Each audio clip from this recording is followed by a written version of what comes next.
الحمد لله رب العالمين والصلاة والسلام على نبينا محمد وعلى آله وصحبه أجمعين وبعد.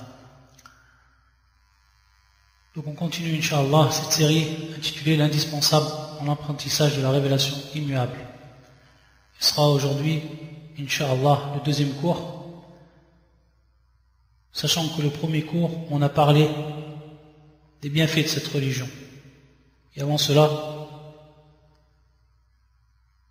qui était visé et qui était concerné par cette série. Et aujourd'hui, on va continuer à mettre en évidence les vertus de cette religion, les bienfaits de cette religion, et prouver que c'est une religion qui nous a été transmise par celui qui a créé les cieux et la terre, et que c'est la religion de la vérité. Et plus précisément aujourd'hui, Inch'Allah, nous allons voir que cette religion, elle repose sur des fondements. Bien entendu, pour ce qui est du fondement principal, c'est-à-dire sur quoi elle a été édifiée, cette religion, c'est deux bases qui sont essentielles, qui sont fondamentales. La première, c'est l'ordre d'adorer Allah unique et sans associé, et inviter donc les gens à s'y soumettre. Et le second, c'est de mettre en garde contre le polythéisme dans l'adoration d'Allah, c'est-à-dire donc tout ce qui rentre dans la forme du polythéisme. Ça, c'est les deux fondements fondamentaux de la religion.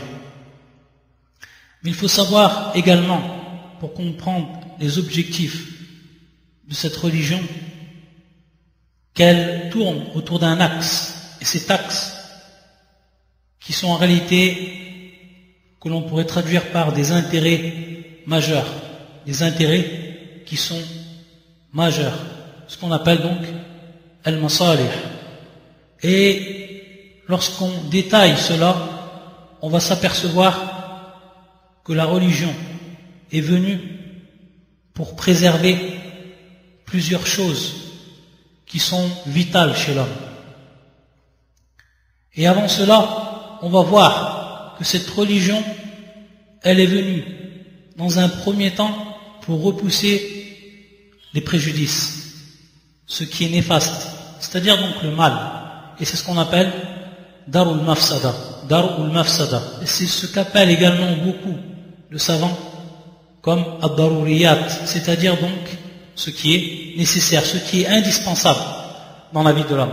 Donc les priorités, ce qu'on traduit donc par ad-daruriyat. Ça c'est la première chose, le premier point. Et le deuxième point, c'est ce qu'on appelle jalbul masalih, ce que traduisent d'autres par al-hajiyat, c'est-à-dire ce qu'on a besoin, et qui va se traduire par l'apport de ce qui est bénéfique, les intérêts pour l'homme. Ça, c'est le deuxième point fondamental. Et le troisième point, ensuite, c'est ce qu'on appelle makarim al-akhlaq wa mahasin al-adat al-jari'a ala dhalik. C'est tout simplement l'application.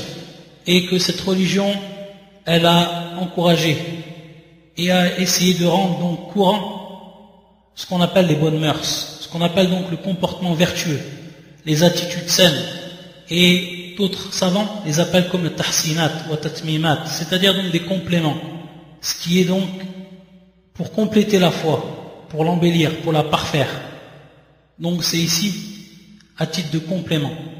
Ça, c'est trois points qui sont fondamentaux. Le premier, repousser les préjudices. Le deuxième, l'apport de ce qui est bénéfique, et le troisième, c'est l'application des bonnes mœurs, comportement vertueux, et donc ici à titre de complément. Si on regarde le premier point, et qui est le fait de repousser les préjudices, on va s'apercevoir que cette religion, elle est venue pour conserver 6 choses qui sont plus qu'essentielles et vitales chez l'homme. 6 choses. La première, c'est ad-din, c'est donc la religion. La religion donc en elle-même, ad-din. Ensuite, an-nafs, qui est l'être, qui est l'âme, qui est en réalité la vie, l'homme en lui-même, al-nafs. La troisième, c'est al-aql, qui est la raison. La quatrième, c'est An-Nasab, qui est la descendance, le lignage. La cinquième, c'est Al-Irb, qui est l'honneur de l'homme.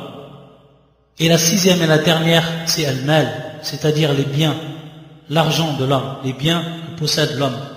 La religion, elle est venue pour préserver ces 6 choses. Et donc, on voit à travers cela donc, les objectifs même de cette religion. Pour ce qui est du premier point, c'est-à-dire la préservation de la religion, ad-din, on préserve cette religion de par son apprentissage. Et donc, on va éloigner et repousser ce qui est néfaste pour l'homme ici, et qui est l'ignorance de la religion. Et avant cela, et pour savoir réellement, ici, lorsqu'on parle de religion,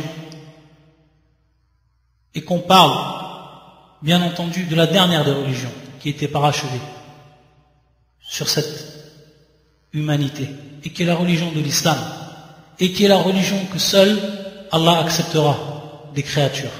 Pourquoi? Parce qu'elle est venue abroger celles qui l'ont précédée. Et c'est pour ça qu'Allah Azza wa Jalla dans le Coran, et les preuves donc du Coran, pour cela, c'est ce verset du Coran, où Allah Azza wa Jalla, il dit Inna ad-dina 'inda Allah al-Islam, c'est-à-dire la religion auprès d'Allah, c'est-à-dire que la religion qui va être acceptée et prise en compte auprès d'Allah, c'est l'islam.